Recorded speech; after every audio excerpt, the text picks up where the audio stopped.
what do you think is something that you learned from climbing that you wouldn't have otherwise learned if you hadn't climbed?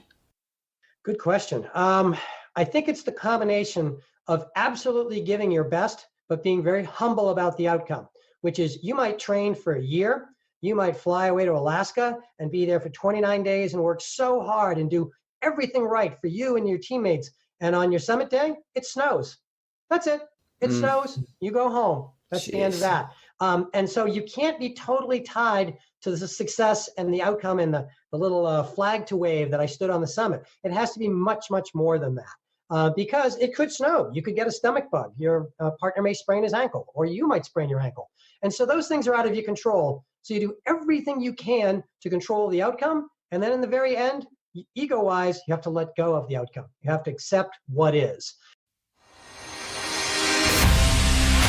Have you ever heard the phrase becoming the best version of yourself? Yeah, me too. But what does that even mean? And how do we become that person? I'm here to help you navigate through those questions and come up with actionable steps in order for you to live your best life. We've got to discover what we want. We've got to figure out a plan on how to get there, and then we have to go.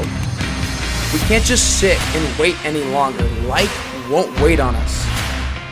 So come join me on this constant journey to become the best version of yourself and to find your best you. I'll see you on the other side.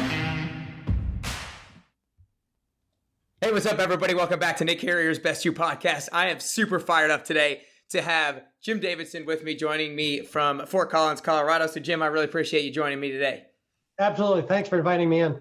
Yeah, of course, of course. So Jim is the New York Times bestselling author of The Ledge, an inspirational story of friendship and survival. And I absolutely love this book. I was reading it and just so captivated into the entire story. And everybody just heard a little excerpt of it, and I'll get to that in just a second. But just to introduce you a little bit further, Jim is a keynote speaker and resilience expert. You're a high-altitude climber and an expedition leader. You've had a number of different climbs that you've gone on. You climbed Everest back in 2017 and numerous other expeditions, to give everybody a little bit of context. But like I said, I will have just read out an excerpt from the book of your story from Mount Rainier back in 1992, when you kind of just fell into the crevasse and you're going down, and then the chapter ends. So what I want to ask you is, when you finally get down to the ledge, what is your first thought when you finally realize the situation and the stakes that are now in front of you? Yeah, the stakes came at me in several levels very quickly. First of all, I was buried in snow and had to partially fight my way out. Thought I was going to suffocate under that snow and managed to get through that. And I'm still buried up to my chest. And then I find my partner buried in the snow next to me, my good friend and climbing partner, Mike Price. And tragically, he was critically injured in the fall. And then I totally focused on trying to get to him fully so I could start CPR, sadly, and then did that CPR for quite a while, and it didn't bring him back. And there in the darkness, my friend Mike slipped away. And that was just one problem after the next. I was devastated at the loss of my friend and racked with guilt right off the bat. And then I began to wonder, where the heck are we? And then I had to dig myself out the rest of the way. And that is when I found myself standing on the ledge next to the body of my friend, looking deeper into the crevasse as the crevasse stretched deeper and deeper below us. So it was just this series of growing problems and scarier problems that came at me for probably for a good half hour until I fully realized that I was trapped on a ledge deep inside the glacier. Yeah, right. Because it is crazy, because it's just huge tragedy, but you have to kind of refocus relatively quickly to the situation and that you have to survive. But as you kind of go back and forth in the book, you realize that you're going back and forth between the loss and needing to survive, back and forth like that. So one thing I was interested in is, do you think that he passed away basically immediately in the fall when he got in that really uncomfortable situation, or do you think it took a second? To me, it sounded like he must have gone almost immediately. It took a few minutes. Mike was critically injured in the fall and basically was suffocating as I was still trapped in the snow trying to get to him. I could hear him. I couldn't reach him. I couldn't see him. He was a few feet away from me. We were both buried in the snow. So it took a few moments, but that's the time when I was literally clearing my face off, getting one hand free, starting to work on clearing my other hand free, and then eventually dug out enough that I could lean forward about a foot or two to reach him. So it took a few minutes. His injuries were severe.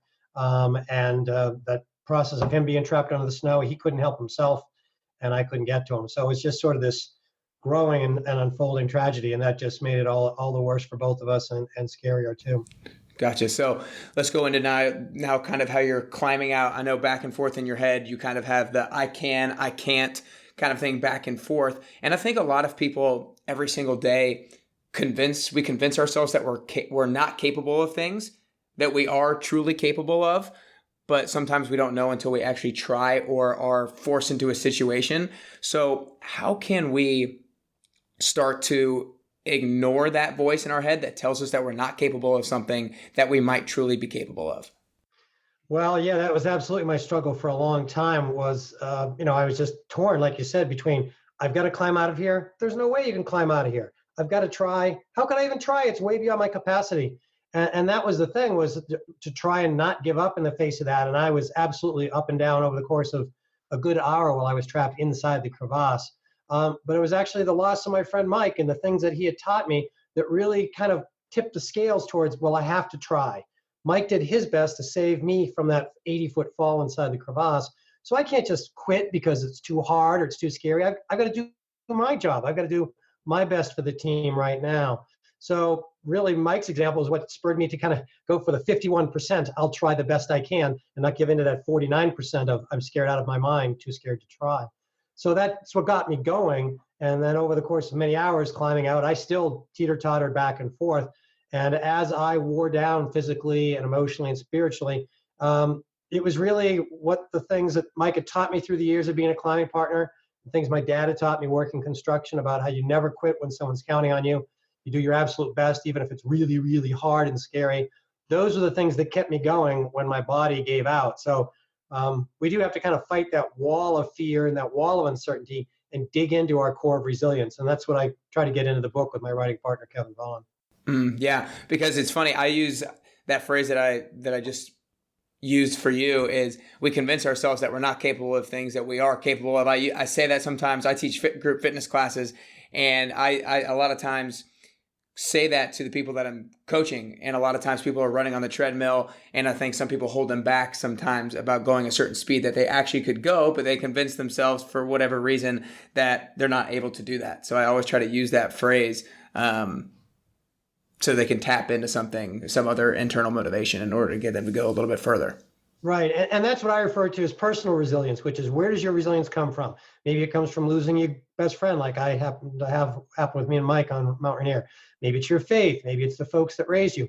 If you know where your resilience comes from, when you hit those hard walls, you can tap into that deep core strength faster. And I also think that it's going beyond yourself also helps, which is like, if I was just thinking about me and trying to save myself, I might have given it this half try and quit because it was too scary and too hard.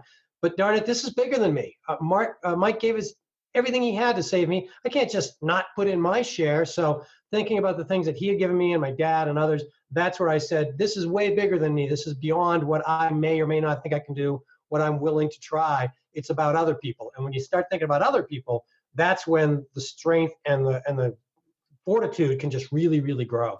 Yeah, I like how you said that we all kind of have this inner resilience, and you have to find a way to tap into that, into yourself. So you have obviously the story, the tragedy, and not everybody has something that big and maybe in a sense that obvious to tap into, right, in order to find their inner resilience. So how do you think people people who don't have that sort of situation can tap into their inner resilience and they can find that thing, that extra motivation to push through? Right. I think you can do it one of two ways. One is you can listen to podcasts, read books, watch movies, and be inspired by others and say, wow, if that person can do that, maybe I can do this thing that seems a little scary. So you can be inspired and uplifted by others. You can also take strength even from bad things that happen to other people, bad things that happen to you. So you look at a traumatic situation. Maybe you were raised in poverty and you go, darn it, I remember what it was like to not have enough food in the house. That's not happening to my kids. And you can use that as a source of strength. And that's where you take the bad things that happen and convert them over into a good thing. It's what psychologists call post-traumatic growth. When a traumatic thing happens, it's not easy, but you can use that to fuel your growth. So you kind of have to look across your own personal landscape. Is there someone that inspires you and lifts you up? Is there something bad that happened that, darn it, you don't want that to happen to somebody else, and that you can get that growth from that trauma? That's powerful. I think it's important that people sometimes take the time to actually sit down and think about that, because if you can't find motivation for some reason, maybe you need to like just do a little bit of deeper thinking and try to pick those things out. But I think that's cool. Yeah, kind of survey your personal history. Exactly. Right. Yeah, definitely. So obviously it took a while, and you talk a little bit about it in the book, to get to the point where you felt comfortable telling the story afterwards. So I want you to talk a little bit about that kind of like mental journey of, after this tragic loss, how did you start becoming comfortable telling the story?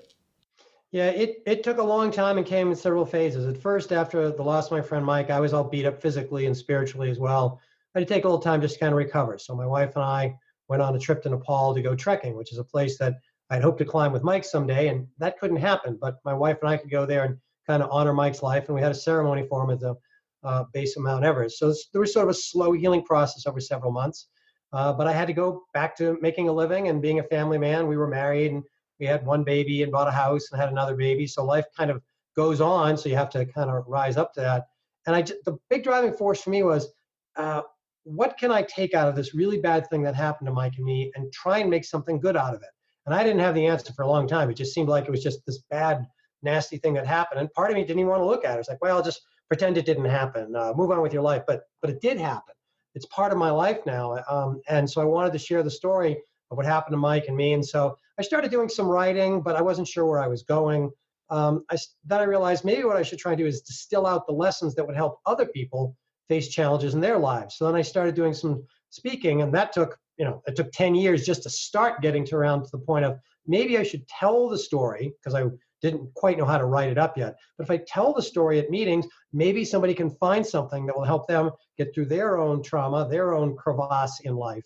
And that's what started, but that happened, that was 12 years after the accident on Mount Rainier. And so that began a long journey of becoming a speaker and becoming a writer to try to distill out the lessons. So it doesn't come fast and it doesn't come easy. I mean, the book, The Ledge, came out 19 years after the accident. It took that long for me to figure out what the lessons for other people were and how to put them down on the page with my writing partner and put them out there in a way that would help other people. Yeah, I really like that, how you said that, to finding out how to distill the lessons out of the experience in order to kind of be in service to other people. Because I think a lot of people go through a lot of negative situations, not necessarily as tragic as yours, hopefully, but a lot of people go through negative situations. And if you look at it through that lens of how can I distill the lessons out of this experience in order to help other people going through the experiences in their life. And I think that is a really good way to change your mind or shift your mind away from the negative, and then how can I serve people kind of moving forward. Yeah, you just said it twice now, serve and be of service to others. It's like you can't make that bad or tough situation go away. All you can do is use it as fuel, that post-traumatic growth. And not only for yourself, like how am I going to change my life? How am I going to be a better person and contribute more? But also how can I share that with others? And that can take a long time to figure out. I mean, post-traumatic growth is not some easy thing that happens a month after the car accident or after the medical mishap. It takes years to decades to ask yourself, what is the lesson to me? How can I make that meaningful to other people? And in what format will I share? Maybe it's service in your church or in the community or helping the youth. There's lots and lots of ways, infinite number of ways to help, but you kind of have to feel that vibe and find that lesson and then use it to help others. And that becomes really powerful because that can fuel you through that next big challenge, that next opportunity. I mean, I had to spend years learning how to become a good writer in order to write The Ledge with my writing partner. And I had to spend years learning how to become a good speaker. But the point was, if I just die with this story and these lessons inside me, then no one's going to benefit. So I've got to sharpen my skills in order to be able to put this out there to make it of value to others. So that, my trying to reach others is what gave me the strength to spend gosh knows how much time becoming a better speaker and a better writer and put the message out there. And so it really does become fuel for you to turn yourself into a better version of you and to help others. Yeah, no, I love that because I think that description was perfect for me. One of my fuel, or like kind of my main fuel that I try to remind myself often, is I want to become the best version of myself, Yes, for me, so I can see kind of what I'm capable of, but also because I feel like it's my responsibility to present the best version of myself to my loved ones and to everyone out there so that I can be of service in the best way possible to them. And I think that's exactly what you did in order to in terms of discerning the lessons out of the story. But I think moving forward after the accident, I think a lot of people would probably be curious about how you gained the courage to continue to climb after something like that. And I think, because again, I think people can relate to it. They go through a negative situation, a negative experience, and they're like, I'm never going to do anything like that ever again because I don't want the possibility of something bad happening again. So talk a little bit about your thought process towards continuing to climb moving forward after the accident. Yeah, and those things went through my mind for years, really for the better part of 5 years after the climbing accident in 1992. I definitely returned to the wilderness soon. I went hiking, did easy skiing, very simple rock climbing, very safe, and things are well within the norm for me because I was scared out of my mind. I didn't know if it would be fun or if it would bring up too much trauma and pain, and I just want to run away from it. I said, I don't have to go back. There's lots of things I can do in this world. We all can. And so I can go do other things that will be fun and rewarding and help me grow. But being in the wilderness had always been sort of a fuel for me, both physically and mentally and spiritually. And so I thought just to walk away from that, I need to find out if it's still valuable for me. So I went back and I started very slow. I just started doing simple things, like I said, and then slowly worked my way into harder rock climbing, kind of going back into the deeper waters that I'd used to be in. And then the big one was, will I go back to ice climbing? Will I go back to climbing vertical ice like Mike and I used to do? And then the biggest one, will I go back on a glacier? Will I step back onto a glacier where those cracks in the ice, those crevasses still exist? And that was scary and that was hard. But again, I did it in service of a team, which was somebody asked me, hey, Jim, will you help me lead college students on their first expedition? We'll take them to Nepal. We'll climb 19,000 footers and 20,000 footers, and that will help them become better climbers, better team members, and hopefully help them with their life. And so I was scared to go back on the glacier for sure. But if I'm going to lead these young people, I've got to get over my fear and get back out there. So again, trying to help other people is what gave me the courage to nervously step back on that first glacier. So it was a slow process of going back to it. And I gave myself permission to bail out. If it was too scary or too upsetting, I wouldn't do it. But just sort of slowly embracing it again, I found out that I did still like being in the mountains. And that was sort of my path, if you will. And so I also felt I was honoring a little bit what I stood for and Mike stood for before the accident, which was going out and trying to do our best in that particular area that resonated with us, the mountains.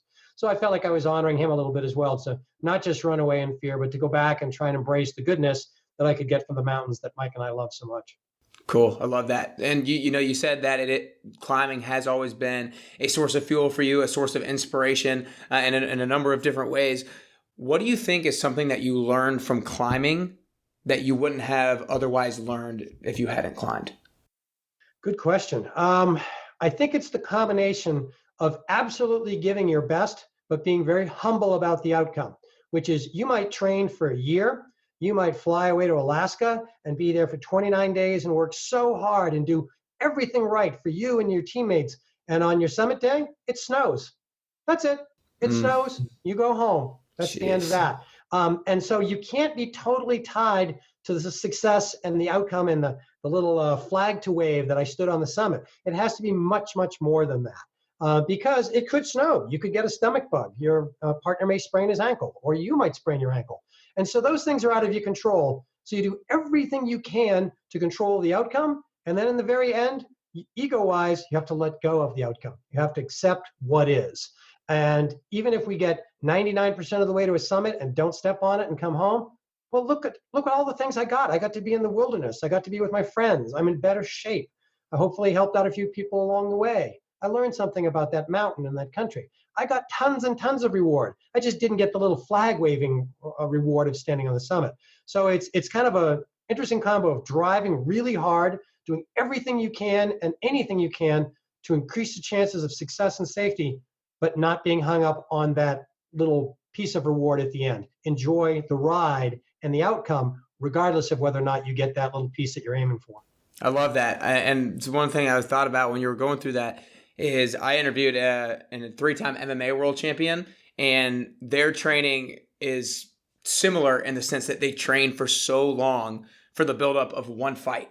And he fought back in January and still doesn't have his next fight yet. And he, on this last one, he lost his fight after being a 3-time MMA world champion, and he was very humbled by it. But he also realized that the loss doesn't define him. All the things that he kind of did leading up to it and the other bigger things in life define who he is. And I feel like the whole thing is just enjoying the journey over the destination. And that's kind of what I want to ask you, but I feel like you might have kind of answered it, is how do you enjoy the journey over the destination? A couple of things I feel like you mentioned was take note of the things that you improve in along the journey. So I'll just kind of leave the question there and see if you have anything else to add on to that. Yeah, we're kind of circling it, but absolutely, it's not so much reaching that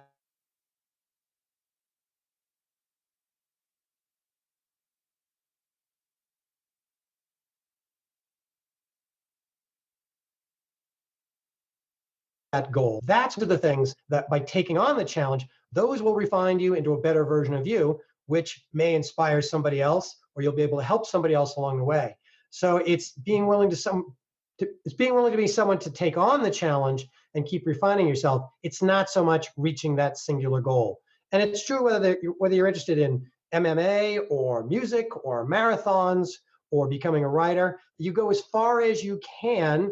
You may not win the Pulitzer, you may not win the world championship, you may not stand on Everest, but if you go on that journey, think about how much better, stronger, hopefully kinder and smarter you will be. That's the real reward. So it's the attraction of that distant goal, but don't get hung up on reaching that particular goal. Yeah, I absolutely love it. You just said that, and you might have seen me kind of smirk a little bit because actually a podcast episode that I just released, a guy mentioned a quote very similar, saying that a lot of times the point of a goal isn't necessarily reaching it, but it's being the type of person who is willing to attempt it. And that quote actually was kind of a tipping point for me and inspiring me to chase down a goal that I just started to chase down. And it's running a sub 5-minute mile.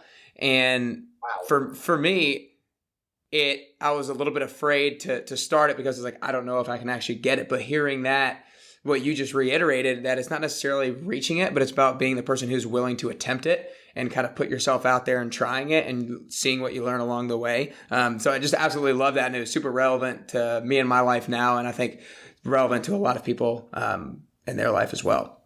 Yeah, and here's a test for it to ask yourself if you're picking a big enough goal. If you pick a goal to try and refine yourself and it doesn't make you nervous, well, it's not going to teach you anything. Let's say you're running an 8-minute mile and you want to run a 7-minute and 50-second mile. Well, that's probably not going to scare you. And you know what? That's not going to change you very much. But to pick something grand like a 6-minute mile, or in your case, a 5-minute mile, wow, that should probably scare you. And if it scares you, it's a big enough goal to change you. And that's something meaningful potentially.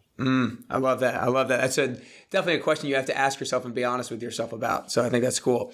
So you're a resilience expert, right? I want to ask a couple different versions of the same question. So what are 2 keys to being resilient in the middle of a really tough pressure situation that you found yourself in a number of times on Rainier, on Everest, and things of that nature? Yeah, I've been a climber for 37 years. And, most of the time the climbs go perfectly smooth and we're home for dinner. But when things go off track, either to your team or to other teams on the mountain you encounter, that's when you get put to the test. And that's when you find out how can you be resilient yourself and how can you add to the resilience of others. I think 2 of the key things are right off the bat is to accept what's the situation, have situational awareness and accept it. So maybe you're trying to summit and suddenly a storm comes in, this climb is over. You have to be aware of what's going on. You can't deny and say, oh no, the weather's fine, it's getting better. Well, no, it's not. It's getting horrible. And if we don't turn around now, something really bad is going to happen. So you've got to be aware of the situation and accept it. That's the first step. And that opens up your mind to possibilities. Should we leave the mountain? Should we go down to the last camp and come back again tomorrow? Will we have food and fuel for tomorrow? It opens up your minds to forming new possibilities. And the other thing is when the situation becomes uncertain and or scary, is to try and project confidence. Now, that doesn't mean fake confidence, like if there's a raging storm, I'd say, oh, don't worry, Nick, the weather's beautiful. Because you might think I'm crazy. You're like, look at this weather, Jim. We're not going up to the summit of this mountain. Jim must be out of touch. It's not that kind of confidence. It's confidence that between the 2 of us and our experience, we can get through this. I'm not sure what the answer is yet. I might have no idea what the answer is yet. But if we think this through and if we try really hard, and we're willing to endure, willing to do what's necessary. Maybe it's staying in our high tent for a week on half rations, and then the weather's going to clear. If we're willing to do that, we can get through this and maybe still reach this goal. So it's be aware of the situation and start accepting it and try and project some confidence. Those two things together, what you're trying to do is spark resilience. You're trying to spark resilience in those around you, but also in yourself at the same time. And if you can spark resilience, that gets everyone calmer and it opens up possibilities. Yeah, I really liked the first one, and this be situational awareness, realize what's going on, but then accept it, because I think that second part almost is the most important part, because that's what I think really allows you to open your horizons and open the creativity as to the ways that you can overcome it. Because if you don't fully accept that it's happening and there's no other way out, then you're not going to fully commit to finding out the solutions of it. Yeah, and your mind gets locked up. Maybe you and I opened a hamburger restaurant and we're doing okay, and across the street, someone opens up another hamburger restaurant. If we just sit there and get mad, we hope they go away and we hope their business fails, we're just sitting there staring at them, as opposed to looking at each other and saying, what can we do to make our restaurant and our hamburgers better? Maybe we need advertising. One of us should go to chef school. I don't know what the answer is. But if we're just hoping they'll just go away, that this problem will just disappear, we're not going to be able to do anything about it. So we have to open up our mind and say, well, they're here. They're right across the street. What are we going to do about it? And that's acceptance part opens up possibilities. Yeah, so I want to ask a question based off of the confidence thing. So I want you to kind of pick out a particular experience you had. Maybe it's on Everest, maybe it's on a different expedition where something bad happened. You were aware of the situation, you accepted it, and then how did you gain the confidence to start overcoming the negative situation? Yeah, in my writing, I was writing up about this incident a couple years ago. So we're climbing up Mount McKinley, Denali up in Alaska, 20,320 feet. This is 2002. It's a really cold place, not super hard technically on the route we're on, but very cold, very dangerous. And we were on our summit push and the weather was clearing and we're doing pretty good. We're 2 hours from the top and we ran into a group that had found a solo climber. He had no partner, passed out in the snow. He had 3 critical health problems at once, and there's a good chance this person could die. And so in an instant, our trip towards the summit was over. That's it. We've got to try and help save this person. He had some very serious medical issues going on because he had spent the night out alone in sub-zero weather at 19,700 feet. And he was basically unconscious. We couldn't get much out of him. We didn't know what his problem was. So we're just kind of going from a medical survey from outside. So anyways, we had to accept instantly, this climb is over. We've talked about it for 20 years. We've trained for it for a year. We've been here for whatever it was, 16 days. And in a moment, the climb was over. So now our goal is to support this person, get him hopefully to a hospital, and also not get ourselves killed in the process by being trapped in a rescue above 19,000 feet on Denali. So it was cold, it was brutal, and the decision had to be made in an instant. We couldn't sit around for 2 hours and talk about the pros and the cons and the possibilities. We just accepted it right off the bat, and it just sort of reversed our mindset, which is we've got to get this guy down and ourselves down without getting anybody killed or anybody getting frostbitten. So it can happen fast like that. Sometimes it's slower. Maybe you realize your hamburger restaurant, the analogy we just had, the example, is not working, and you think about it for months, and you've got to accept that, okay, you and I aren't good enough restaurant owners and good enough cooks. This is not going to work. Now, what are we going to do about it? So those are just a couple of examples of sometimes it comes at you fast, sometimes slow, but when you can almost feel that tipping point, like this has to change, that's when you have to change. Yeah. So I want to kind of go back to the similar phrase question that I asked before, 2 keys to resilience, but now I want you to talk about it in the sense of moving forward after you have overcome the situation, or maybe you didn't fully overcome the situation. How do you still move forward and maybe attack a similar situation in the future with resilience? Like 2 keys to be able to attack a future situation similarly with resilience. Right. The first one is whether it's an easy problem or difficult, whether you succeed in solving it or not, if our restaurant goes out of business, you've got to distill the lessons from that you can and take them with you to the next challenge, the next opportunity. So maybe our restaurant failed, and then we have to ask ourselves, what went wrong? We're not good enough business people. We're not good enough cooks. What went wrong?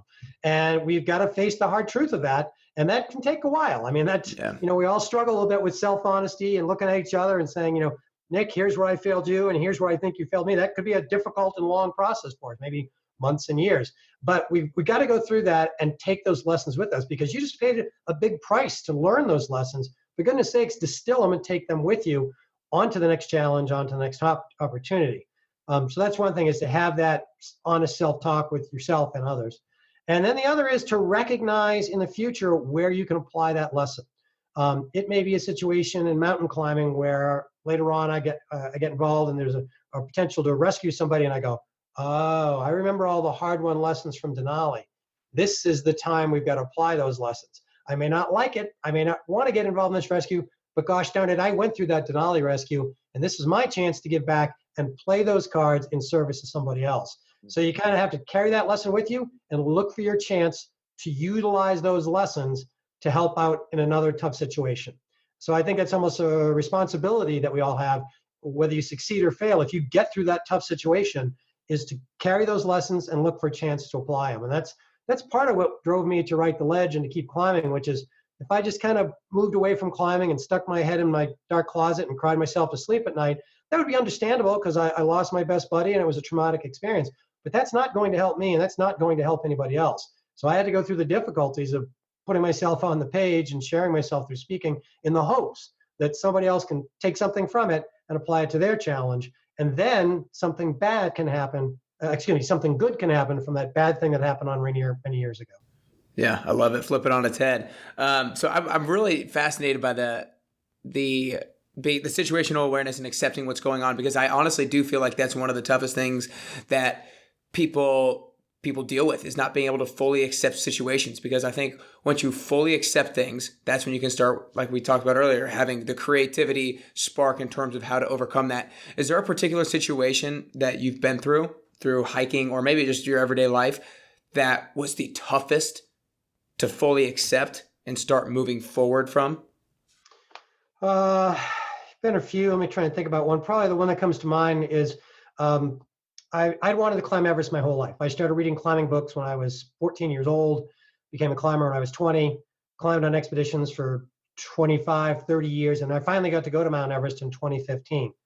Go over to the mountain, I trained, got in the best shape of my life at age 52, by far the best shape of my life. Wow. Go over to the mountain, we do our warm-up climbs and treks and everything. We finally get on our first day on the mountain on April 25th, 2015. And just a few hours after leaving base camp, an earthquake struck. A huge earthquake struck Nepal. 7.8 magnitude, the biggest earthquake in 81 years to slam into Nepal. And I realized right away that this climb is over. I mean, a little part of me was hoping, oh, well, we'll somehow, everything will be okay. But as the truth of the disaster unfolded, we found out that people in base camp had been killed. And then we found out people up and down the Khumbu Valley below us had been wounded and killed. And then we found out it was actually a national tragedy and thousands of people have been killed.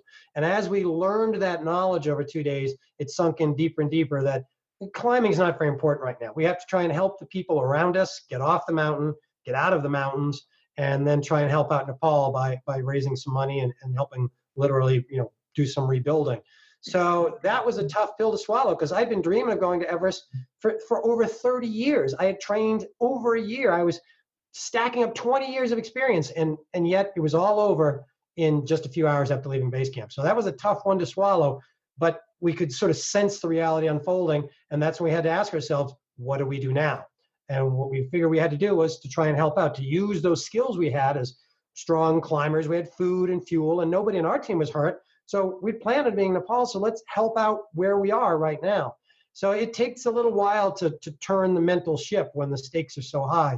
But once you accept that, then it becomes kind of empowering. It's like, okay, we're here. We're strong. We can move rocks. We've got communication skills as speakers and writers. We can get some fundraising going. And then it gets kind of empowering to use what you do have to apply it to the new challenge, which was helping Nepal recover, not climbing a mountain. Right. So I didn't get a chance to really learn too much about the Everest situation and the earthquake and everything like that. And so I'm fascinated, and I know everybody else will, to learn just a little bit more about that situation. So if you could just in a few minutes kind of recap, after maybe the couple of days where you realized the magnitude of the situation, what happened from there and how you ended up surviving, helping some people, and getting back down. Yeah, we were, my team and other climbing teams were spread over the mountain. I happened to be at Camp 1 at 19,700 feet, when the earthquake struck. All these avalanches poured down around our Camp 1. We got scared and we had some near misses, but nobody was hurt or killed at Camp 1. But sadly, there were 18 people killed in base camp, the deadliest day ever on Mount Everest.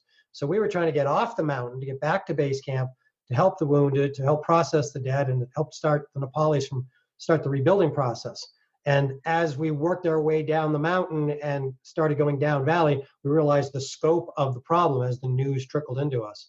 So it took days to get off Mount Everest. It took weeks to get out of Nepal, did some rebuilding and disassembling of half destroyed houses. And then we were home and we're all sort of feeling terrible for our Nepali friends and the Nepali people that their country was, a good portion of their country was wrecked.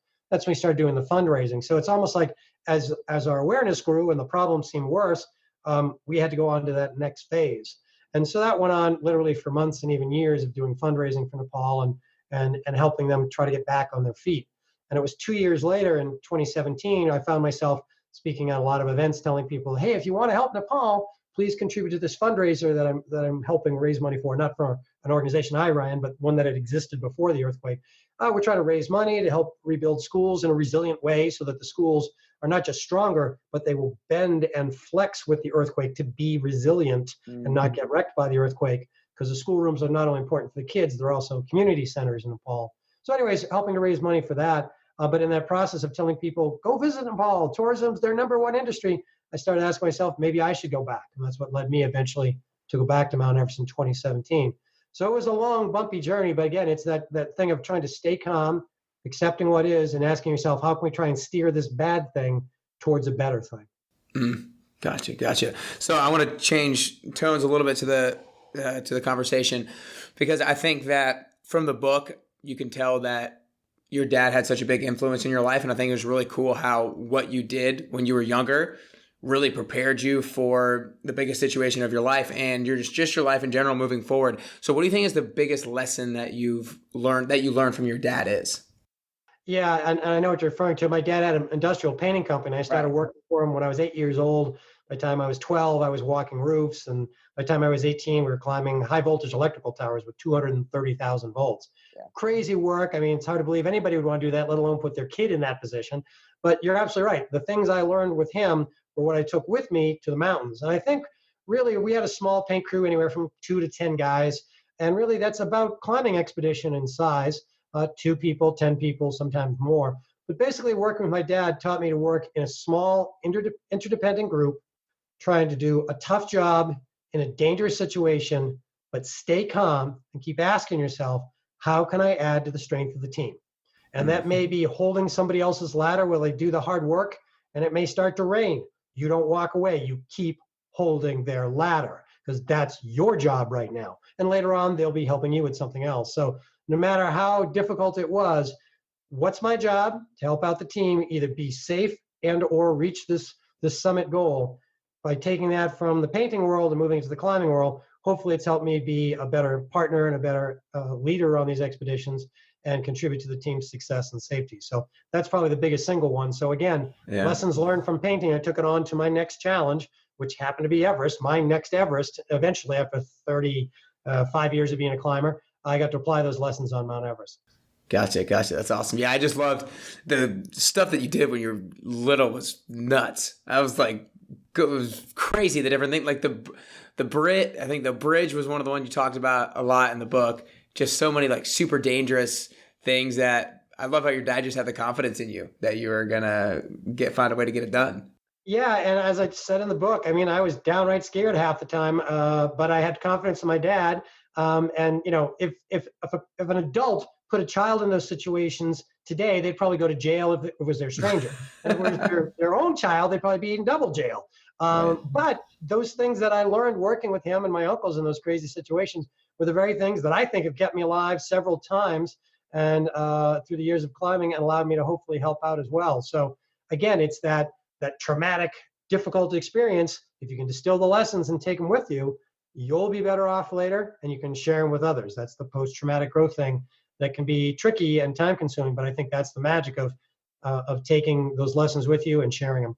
Yeah, I like that phrase a lot and the takeaway from it. So another person that's obviously been a huge influence in your life is your wife, Gloria. Met her back at Montana State, or right, Montana State Yes, University. yes, good memory. Montana State University. Yeah. Yeah, and she gave you that medal early on to kind of always remind you of her when you were climbing. And what are you guys coming up on a 30-year anniversary? Yeah, thank you very much. Yeah, we're coming up on our 30th anniversary in about just about another 12, 15 days here. So Nice. Well, 30 years of marriage congratulations. through all the craziness of life in general, plus these expeditions. And she's a bit of an adventurer too. So we'll go on a trip together, celebrate our anniversary. So thanks for that. Yeah, she's, as I say in the introduction to my professional speaking, that I have an intro that someone will read before I go up and speak to corporate groups. The last line of that is Jim's been married for 29 years. And his wife is a very, very tolerant woman. So Yeah, that's what it says. That's hilarious. That's what it says on your website too. So to stick with her, what do you think is the biggest thing that you've learned about yourself through being with her? that would take a couple of podcast shows for us to go through. I'll try and narrow down the most important ones, which is I can be a hard-driven person. I want to get things done and go for the next goal and train hard and everything. And she supports that for sure. But she constantly reminds me to think about the people around me, somebody else who may not be feeling well today, somebody who's not at that experience level. How are you going to be able to help them get through, or somebody who's just not as lucky as I am, either work-wise or health-wise? How are you going to be able to help them? So she, kind of like my mom, just constantly reminds me of what it would be like to be in somebody else's shoes. And how can you not just be focused on your goal or the achievement, but helping out along the way. And so that's a good, just be a good human as you go on the journey. So that's a good reminder for me always. And she keeps me grounded in that way. Yeah, that's awesome. So you're a New York Times bestselling author. You're a very accomplished speaker. You've gone on all these different expeditions and climbed some of the biggest mountains in the world. What is something, so you have a lot of things to be proud of, I guess is what I'm getting at. You have a lot of achievements. What is something that you're maybe most proud of that people wouldn't necessarily think about? I'd say probably being, to the best I could, being an involved parent. I grew up in a household I grew up in a household that had a mom and a dad. It was a big advantage.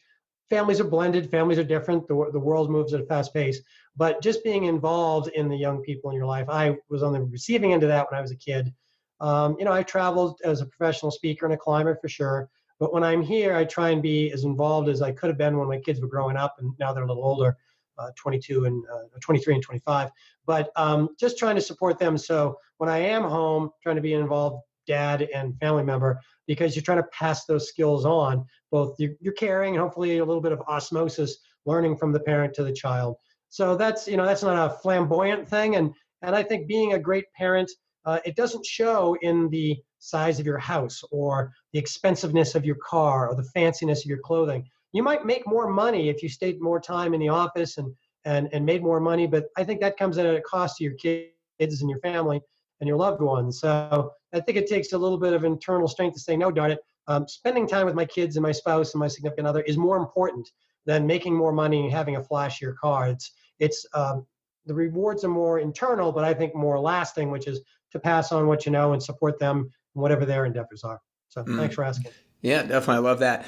So one of the things I think is the most important thing in order to get closer to the best version of yourself is to have vision and to have clarity in terms of where you want to go. So what I want to ask you is, when you try to picture 1 year, 2 year, 5 year, 10-year Jim down the road and where you want to be, what does that process look like in order to determine and gain more clarity onto where you want to be down the road in the future? Yeah, I think it's kind of twofold. One is, what's that exciting goal? What's that exciting thing, whether it's becoming a musician or a writer or whatever, to run that 5-minute mile in your case that you put forward earlier, to envision that and go, wow, that would be incredible. And it probably scares you, like we talked about. It has to be a big enough goal that it probably scares you. And in order to reach it, you're going to have to do more. You're going to have to become more. And that's when the tough self-talk comes on and say, all right, if I want to do that thing that scares me, what do I have to do to become that person in order to be able to run that 5-minute mile, to write that book, that kind of thing? And you'll soon find that there's some shortcomings in yourself, or more often in myself. Like, okay, geez, I'm not sure I'm that good a writer. I'm not sure I'm that good an athlete. I've got a lot of work to do. And then I'm a planner, so I'll lay out a plan of saying, all right, I guess I have to move my athletics to this level. And my goodness, I have to admit, I'm carrying 10 extra pounds along my waist. That's got to go. So now I have to learn more nutrition and better discipline to get rid of that weight so that I can become a better athlete so that I can even try that thing 5 years from now. So I find myself planning a long list of self-improvement basically to get there. And that means that things have to go. I have to let go of some things too. It's like, okay, I used to love orange juice in the morning, but I have to watch my calories and sugar. Orange juice is gone. I have my weaknesses about chocolate and chocolate chip cookies. I had to come up with better systems to limit that if I'm not going to keep this weight on. If I'm going to shed it and become a better athlete, those things have to change. So it's drawn towards the attractiveness of that distance goal, the honesty to where am I now, and finding the flaws and the weaknesses of myself that I've got to fix if I'm going to get there in 2 or 5 or 10 years. Yeah, that's awesome. I think because when you define who you want to be in the future, only then can you start discerning what it's going to take to become that person. And then, like you said, then you can start taking the action on figuring out what it's going to take to become it and do it. But before I ask the last question, Jim, I want to acknowledge you because I think you've continued to come back to being a person of service. Like ever since we mentioned at the beginning of the episode how you use that as motivation for you to distill the lessons out of the different experiences that you have in order to hopefully help people in overcoming whatever it is that they're going through in their personal life. And then you talked about it with your kids as well, making sure that you're not being necessarily like selfish with your time, trying to make more money, but making sure that you're always present with them and being able to give all the knowledge and all the experiences and all the lessons to them that you possibly can. So just, I think you're the ultimate person of service. And I just want to make sure I acknowledge you for that. Well, thank you. You're being very generous, but just seeing you on the podcast, seeing the best you behind you, I love that phrase because that's really what it's all about. I mean, everybody starts at some level and we're trying to get to somewhere else, and you may or may not make it, but along the way, you are constantly refining yourself into the best version of you. And I think really that's the journey and that's the rewards. And whether you are a musician, you want to play in, on Broadway, or you want to run a 5-minute mile, whatever it is, if you just keep striving to be the best version of you and take everybody with you around you as far as you can to help them become their best version, then we're taking turns uplifting each other. And I think that's how we put resilience into each other for that next challenge, that next opportunity, that next Everest down the road. Yeah, and I like how you ended that because it's kind of what I said earlier. It's become the best version for yourself, or become the best version of you for yourself, yes, but be the best version of yourself for others that you're around so that you can deliver all that you possibly can to them. But make sure you guys get this book, The Ledge, an inspirational story of friendship and survival. And to give a little teaser, you mentioned it beforehand. I don't know if you're talking about it yet, but you said you're working on another book moving here in the next few months. So what can maybe people expect from that? Yeah, I'm working hard on it. I've had a busy year of speaking and writing, and I've carved out the next 3 months to literally focus on finishing the writing. That's so awesome. I'm working on it. It's going to be sharing the story of what happened on Everest in 2015 with the earthquake, lessons learned about facing uncertainty and resilience, and putting that out there. It's going to be out a little bit while. It'll be in the spring of 2021 because it's going to be with St. Martin's Press. So it's going to be a little while till it hits the streets. But I'm working hard to keep improving myself to share the best stories and lessons that I can. So thanks for asking about that next book. Yeah, awesome. Well, when it comes out, we'll have to have you back on to talk to more specifics about that. But make sure you guys go to speakingofadventure.com to learn more about Jim and check out the book and all that good stuff. Is there any other place that people can go and support you or anything like that? Oh, no, that's a great place. Go to speakingofadventure.com and there's all the social media and stuff. And, let's just keep trying to lift each other up and share the good lessons and keep doing our best to refine ourselves and others into the best version of ourselves. Yeah, I love it. And so as you said, I always say that becoming the best version of yourself is a constant journey. I do think that we're always working on that person. I think if we think we're there, then we become complacent and we stop trying to work on that person. And so I think it's a constant journey, but I also think it's a pretty unique journey. I think there are similar paths that we take, but I also think that the way that I'm going to become the best version of myself is going to be a little bit different than the way that you become the best version of yourself. So my final question is for you personally. What are 3 things that you could currently do or 3 things you could currently work on to get closer to the best version of Jim Davidson that you could possibly be? Let's see.